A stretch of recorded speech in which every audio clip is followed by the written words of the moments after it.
Hello people, ഈ video shoot ചെയ്യുന്ന ദിവസം എനിക്കറിയില്ലായിരുന്നു. ഈ ദിവസമാണ് ഞാൻ അവസാനമായിട്ട് ഈ യൂണിഫോം ഇടുന്നതെന്നുള്ളത്. നിങ്ങൾക്കെല്ലാവർക്കും അറിയുന്നത് പോലെ ഞാൻ അഗാസായറിൻ്റെ ഗ്രൗണ്ട് സ്റ്റാഫായിട്ട് വർക്ക് ചെയ്യാൻ തുടങ്ങിയിട്ട് ഇപ്പോൾ 18 months ആയി. ഇതായിരുന്നു ഞങ്ങളുടെ ഗ്രൗണ്ട് സ്റ്റാഫിലുള്ളവരുടെ യൂണിഫോം. ഒരുപാട് ട്രോൾസും നെഗറ്റീവ് കമൻസൊക്കെ ഈ യൂണിഫോമിൻ്റെ പേരിൽ കേട്ടിട്ടുണ്ടെങ്കിൽ പോലും എൻ്റെ പേഴ്സണൽ ഒപ്പീനിയൻ ചോദിക്കുകയാണെന്നുണ്ടെങ്കിൽ ഇതൊരു കംഫർട്ടബിൾ ആയിട്ടുള്ള യൂണിഫോമാണ്. ഏത് സീസണിനും നമുക്ക് കംഫർട്ടബിളായിട്ട് വെയർ ചെയ്യാൻ പറ്റിയ ഒരു യൂണിഫോമാണ്. There is no doubt in that. ഇപ്പം എന്തായാലും ഞങ്ങളുടെ യൂണിഫോം മാറിയിട്ടുണ്ട്, പുതിയ യൂണിഫോം വന്നിട്ടുണ്ട്. അത് ഓൾറെഡി ഞങ്ങളുടെ കയ്യിൽ കിട്ടി. ഫ്രം ടുമോറോ ഓൺവേർഡ്സ് നമ്മളത് ഇടുകയും ചെയ്യുവാണ്. ഞാൻ അതിൻ്റെ പിക്ചേഴ്സ് ആൻഡ് വീഡിയോ ഒക്കെ സൂൺ റിവീൽ ചെയ്യുന്നതായിരിക്കും.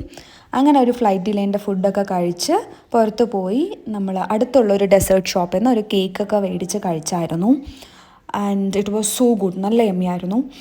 എന്തോ ഒരു ഡിഫറെൻ്റ് ആയിട്ടുള്ളൊരു ബേസ് വരുന്നൊരു ഹേസൽനട്ട് ആൻഡ് ചോക്ലേറ്റ് ഫ്ലേവർ ഉള്ളൊരു കേക്കായിരുന്നു. ആദ്യം ഞാൻ എൻ്റെ ഫ്രണ്ടിന് കൊടുത്തു, then I also tried it. നിങ്ങൾക്ക് ആ ലെയേഴ്സ് കാണാൻ പറ്റുന്നുണ്ടാകും. ഇറ്റ് വാസ് ടു യം.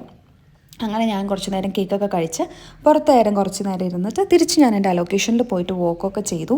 എന്തായാലും I am really excited to wear my new uniform. എൻ്റെ നോട്ടീസ് പീരീഡ് കഴിയുന്നതിന് മുന്നേ എനിക്കതിടാൻ പറ്റും എന്നതിലാണ് ഞാനിപ്പോൾ സന്തോഷിക്കുന്നത്.